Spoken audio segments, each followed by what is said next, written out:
இப்போலாம் மொபைல்ல இருக்கக்கூடிய ஃபாஸ்ட் சார்ஜிங் சப்போர்ட் அப்படின்னு பார்த்தா 150 வாட் 150 வாட் 210 வாட் 240 வாட் அப்படின்னு சொல்றாங்க.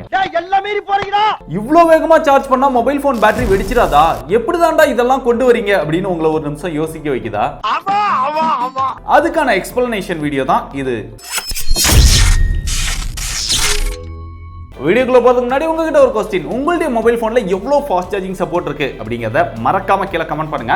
நம்மளுடைய ஃபாலோவர்ஸ்லாம் அதிகபட்சமா எவ்வளவு ஃபாஸ்ட் சார்ஜிங் சப்போர்ட் வச்சிருக்காங்க அப்படிங்கறத நான் தெரிஞ்சுக்கிறேன். முதல்ல இந்த ஃபாஸ்ட் சார்ஜிங் சப்போர்ட் அப்படின்னு பார்த்தா ஒவ்வொரு பிராண்டுமே ஒவ்வொரு மாதிரியான நேம் வச்சிருக்காங்க. டாஷ் சார்ஜிங்ங்கறாங்க, குயிக் சார்ஜிங்ங்கறாங்க.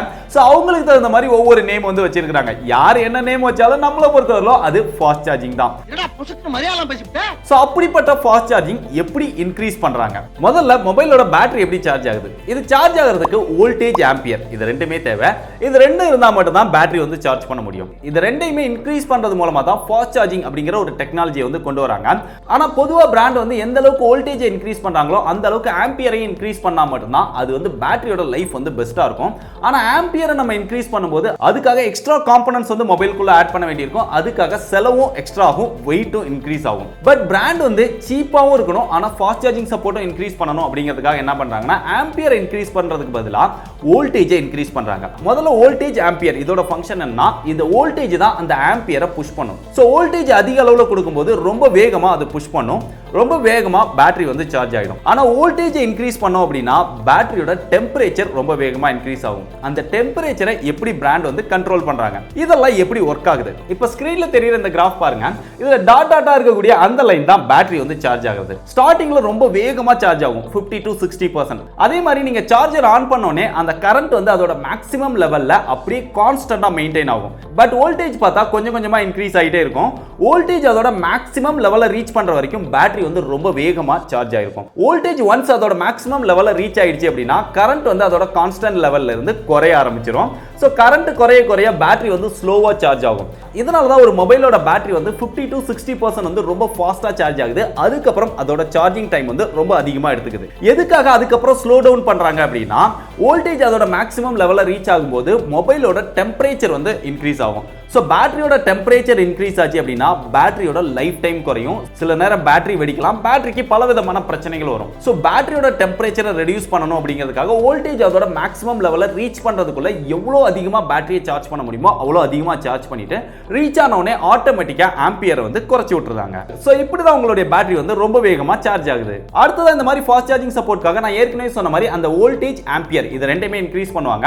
நார்மலா நீங்க ஒரு 10 வாட் சார்ஜர் அப்படின்னு பாத்தீங்கன்னா 2 ஆம்ப்ஸ் இருக்கும், 5 வோல்ட் இருக்கும். 5 into 2 10 வாட் சார்ஜர். அதே இது நீங்க 18 வாட் பாத்தீங்கன்னா 9 வோல்ட் 2 ஆம்பியர், 9 into 2 18 வாட் இருக்கும். சோ இந்த மாதிரி தான் ஒவ்வொரு இதுமே. நீங்க 67 வாட் அப்படின்னு பாத்தீங்கன்னா 6.7 ஆம்பியர் இருக்கும், 10 வோல்ட் இருக்கும். சோ 67 வாட் ஃபாஸ்ட் சார்ஜிங் ஆகும். சோ இதே இதுவே அவங்க 120 ஆ மாத்தணும் 240 ஆ மாத்தணும் அப்படிங்கும்போது அந்த பேட்டரியை வந்து டிவைட் பண்ணிடுறாங்க.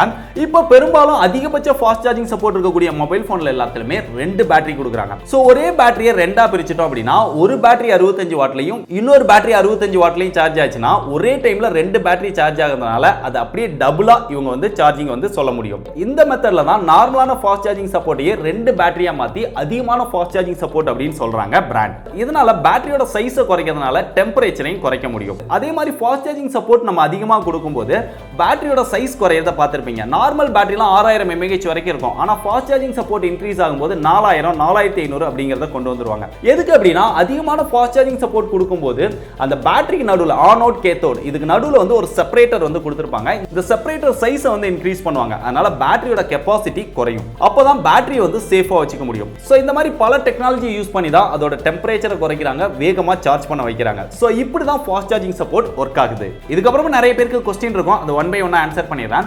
நிறைய பேருக்கு என்னுடைய அடாப்டர் எவ்வளவு அதிகபட்சமா ஃபாஸ்ட் சார்ஜிங் சப்போர்ட் பண்ணும் அப்படின்னு கேட்பீங்க.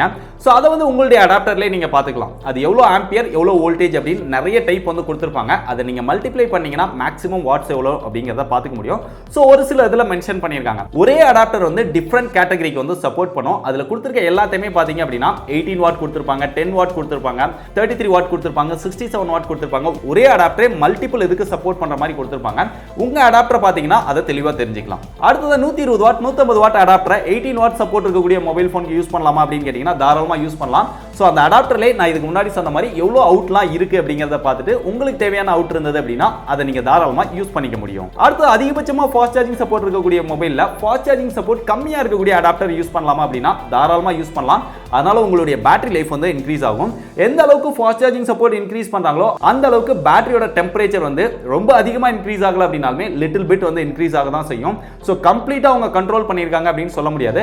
ஒரு நார்மலா ஃபாஸ்ட் சார்ஜிங் சப்போர்ட் இல்லாத பேட்டரியோட ஃபாஸ்ட் சார்ஜிங் சப்போர்ட் இருக்கக்கூடிய பேட்டரியோட லைஃப் கண்டிப்பா குறைய தான் செய்யும். முடிஞ்ச வரைக்கும் இந்த மாதிரி அதிகமான ஃபாஸ்ட் சார்ஜிங் சப்போர்ட் இருக்கக்கூடிய மொபைல்லாம் அதிகமான ஃபாஸ்ட் சார்ஜிங் சப்போர்ட்டோட யூஸ் பண்ணணும் அப்படின்னு நினைக்கும் போது அந்த பர்టిక్యులர் பிராண்டோட அடாப்டர் அந்த பர்టిక్యులர் பிராண்டோட கேபிளை யூஸ் பண்ணுங்க. அப்போதான் உங்களுடைய மொபைல் போன் சேஃப்டியா இருக்கும். ஒருவேளை அதுக்கு வழி இல்லை அப்படினாலுமே வேற பிராண்டா இருந்தாலுமே நல்ல பிராண்டோட அடாப்டர் நல்ல பிராண்டோட கேபிளை யூஸ் பண்ணீங்க அப்படின்னா சேஃபா இருக்கலாம். முடிஞ்ச வரைக்கும் தேர்ட் பார்ட்டி அடாப்டர் கேபிள் எல்லாம் யூஸ் பண்றதை தவிர்த்துருங்க. ஏன்னா பேட்டரி ஹீட் ஆச்சு அப்படின்னா மொபைல் போன் வெடிக்கிறதுக்கு சான்சஸ் அதிகம் இருக்குது. இதுக்கு மேலே உங்களுக்கு ஏதாவது கொஸ்டின்ஸ் இருந்தது அப்படின்னா கீழே கமெண்ட்ஸ்ல கேளுங்க. என்னால முடிஞ்ச வரைக்கும் எல்லாருக்குமே ஆன்சர் பண்ண முயற்சி பண்றேன். இந்த வீடியோ யூஸ்ஃபுல்லா இருக்கு அப்படின்னு நினைச்சீங்கன்னா இந்த வீடியோ எல்லாருக்குமே ஷேர் பண்ணிக்கோங்க. இதே மாதிரி வேற என்ன எக்ஸ்பிளனேஷன் வீடியோ எல்லாம் வேணும் அப்படிங்கறத மறக்காம கீழே கமெண்ட் பண்ணுங்க. நிறைய கமெண்ட்ஸ் எதுக்கெல்லாம் வருதோ அதுக்கெல்லாம் டீடைல்டா வீடியோ பண்ண முயற்சி பண்றேன்.